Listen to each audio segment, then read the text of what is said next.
VS હોસ્પિટલમાં 2021થી clinical trial ચાલતું હતું। હું સુપ્રિન્ટેન્ડન્ટ નહોતી તે પહેલાથી ટ્રાયલ ચાલતું હતું।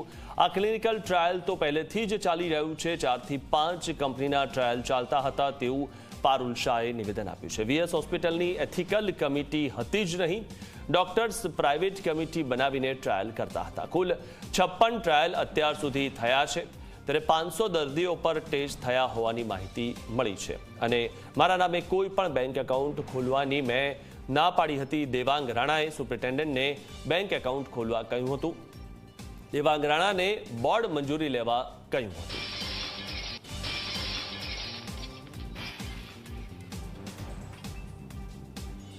તો વીએસ હોસ્પિટલની એથિકલ કમિટી હતી જ નહીં તેવું પણ નિવેદન સામે આવ્યું છે।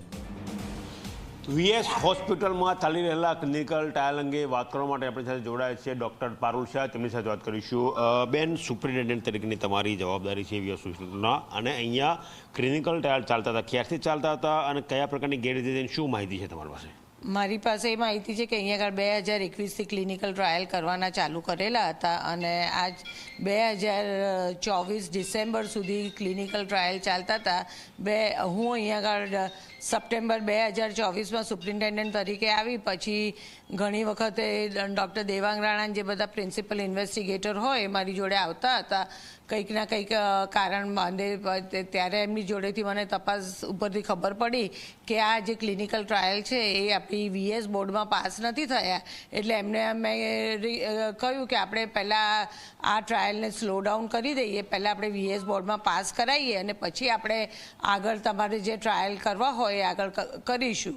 એટલે એ પ્રોસેસ ચાલતી હતી ત્યાં, અને મીનવાઇલ તો બે મહિનામાં ખબર પડી કે દેવાંગ રાણા આમાં બધી બહુ જ ગેરરીતિઓ કરે છે। એટલે ડિસેમ્બર 2024માં તો એમની સામે પેલું એ અમને ખ્યાલ આવ્યો, એટલે એમને અહીંયા આગળથી કે ક્લિનિકલ ફાર્મેકોલોજીસ્ટ તરીકે પછી રેઝિગ્નેશન અપાઈ દીધું।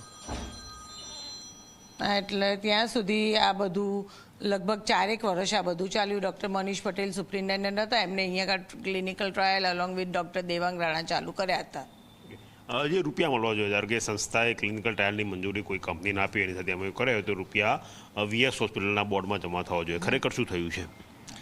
જાણવા પ્રમાણે વીએસ હોસ્પિટલના બોર્ડમાં તો જે રૂપિયા 30 to 40% ટ્રાયલના પૈસા જમા થવા જોઈએ એ થયા નથી, અને લગભગ 2024થી એ લોકોએ ઇન્સ્ટિટ્યુશનલ હેડમાં 10% તરીકે જમા કરાયા, ત્યારે અમને ખબર પડવા માંડી એ વખત, એટલે આવ્યા પછી ખબર પડી કે એ પહેલાંના આગળના ટ્રાયલના તો કોઈ પૈસા હોસ્પિટલ ખાતે જમા થયેલા નથી।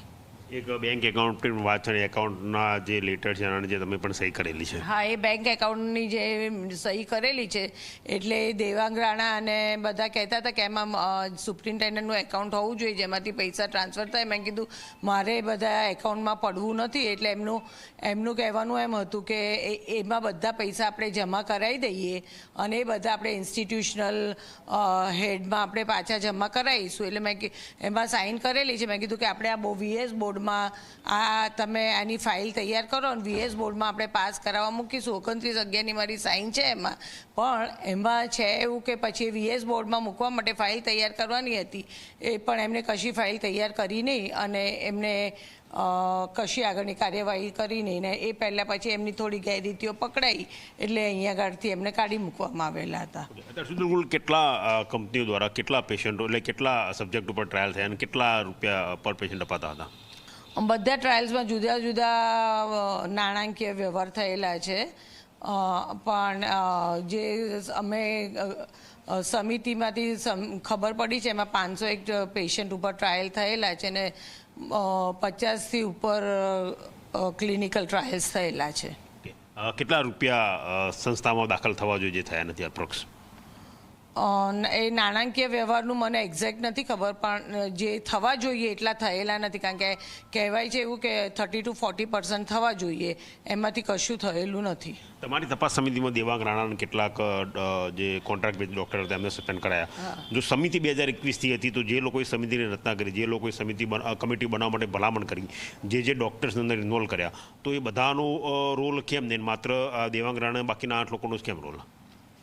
ના એટલે એવું નથી. દેવાંગ રાણા અને આગળના સુપ્રિન્ટેન્ડન્ટ એ લોકોએ આગળ બધું કમિટી બનાવી ટ્રાયલ કરવાના 2 જણા બેકબોન હતા. બીજા બધા લોકો એ લોકોને એમને જે આવતા હતા એ લોકો એમને પછી જેમ જેમ જોડાતા જાય એ લોકો પછી એમાં એ પ્રમાણે એમને ફોલો કરતા ગયા છે. હજુ કેટલા લોકો સામે કાર્યવાહી થઈ શકશે? આઈ થિંક હવે બધાની સામે થઈ ગઈ છે. હવે બીજા કોઈની સામે લગભગ નહીં નીકળે ડૉક્ટર્સમાંથી. આભાર. તો આ હતા ડૉક્ટર પારુલ શાહ, જેમનું કહેવું છે કે મોટાભાગના લોકો સામે કાર્યવાહી થઈ ચૂકી છે. વર્ષ 2021થી આ પ્રકારની ક્લિનિકલ ટ્રાયલ ચાલતા હતા. જે રૂપિયા સંસ્થામાં જમા થવા જોઈએ એ થયા નથી. આખું કૌભાંડ બહાર આવતા જે તપાસ સોંપાઈ છે તેમાં મોટાભાગના લોકો સામે કાર્યવાહી થઈ ગયો દાવો ડૉક્ટર પારુલ શાહ કરી રહ્યા છે. કેમેરા પર્સન એસપી શર્મા સાથે ગૌરવ પટેલ, ઝી મીડિયા, અમદાવાદ.